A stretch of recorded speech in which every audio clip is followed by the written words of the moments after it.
Hi guys! Talagang napakaganda ni Beyonce at talaga namang marami pa ring followers and likes at comments sa kanyang TikTok account si Beyonce. Panoorin natin to guys.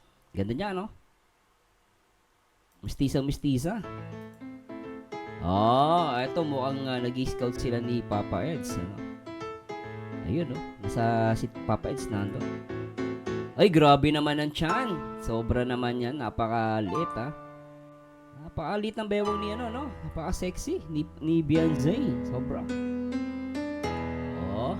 Oh, galing ah. Galing niya mag-TikTok eh, no? Ito mo, ang nasa loob pa siya ng sakyan ni Papa Eds.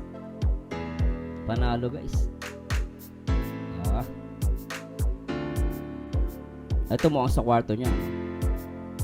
Grabe si Beyonce. So, tingin nyo guys, panalo ba? Please comment down below and likes. Thank you so much guys.